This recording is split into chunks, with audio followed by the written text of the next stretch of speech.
आणि इथे दृश्य आपण बघतोय पंतप्रधान नरेंद्र मोदी सोलापूरमध्ये आहेत आणि सोलापुरात या घरांचा लोकार्पण सोहळा पार पडतोय। जी घरं बनवण्यात आलेली आहेत त्या घरांची पाहणी स्वतः पंतप्रधान इथे करत आहेत। तर 365 एकरवर हा प्रकल्प उभारण्यात आलेला आहे आणि सोलापूरमध्ये हा सर्वात मोठा देशातला कामगार वसाहतीचा प्रकल्प उभारण्यात आलेला आहे आणि या घरांची पंतप्रधान नरेंद्र मोदी यांच्याकडून आता पाहणी केली जाते, त्यांच्याकडून आढावा घेतला जातोय। अमीना रब्बानी शेख हे आपण बघतोय प्राथमिक स्वरूपामध्ये जे पायलट घर तयार करण्यात आलेलं आहे तोच फ्लॅट पंतप्रधानांना दाखवण्यात आलेला आहे आणि कशा स्वरूपात या घरांची रचना करण्यात आलेली आहे ते स्वतः पंतप्रधान नरेंद्र मोदी पाहतायत।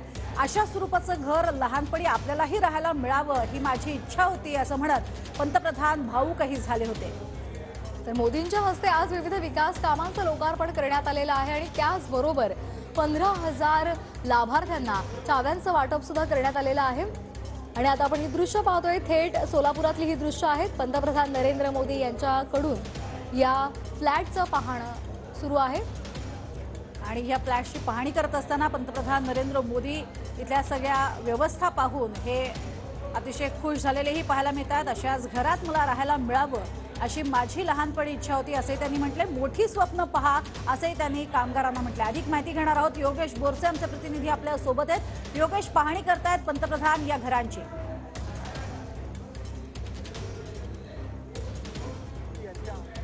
या घरांचा हस्तांतरण सोहळा पार पडलेला आहे। साधारणतः 30,000 ही घरं आहेत। त्यातला पहिला टप्पा जो आहे, अर्थातच 15,000 घरांचा हा पहिला टप्पा आहे। त्यातल्या प्राथमिक स्वरूपात 5 महिलांना पंतप्रधान नरेंद्र मोदी यांच्या हस्ते चाव्यांचं वाटप करण्यात आलेलं आहे आणि निश्चितच भारतातला हा सर्वात मोठा गृह प्रकल्प आहे आणि गेल्या काही वर्षांपासून इथले जे स्थानिक जिथे माजी आमदार आहेत नरसय्या आडाम यांची ही संकल्पना होती आणि या संकल्पनेतून हा प्रकल्प पूर्ण होताना आपल्याला या ठिकाणी पाहायला मिळतो आणि त्यामुळेच प्रकल्पाचं उद्घाटन झाल्यानंतर, लोकार्पण झाल्यानंतर स्वतः पंतप्रधान या घरांची पाहणी करताना आपल्याला पाहायला मिळतात आणि ज्या पद्धतीने घरांची पाहणी केल्यानंतर त्या घराचं बांधकाम असू दे किंवा या घराची रचना असू दे हे बघून पंतप्रधान सुद्धा खुश असल्याचं आपल्याला पाहायला मिळतात। एकूणच ज्या पद्धतीने भाषणामधून पंतप्रधान नरेंद्र मोदी यांनी या संपूर्ण प्रकल्पाबद्दल जो काही उल्लेख केलेला आहे, निश्चितच हा प्रकल्प कौतुकास्पद आहे आणि गरिबांची स्वप्न,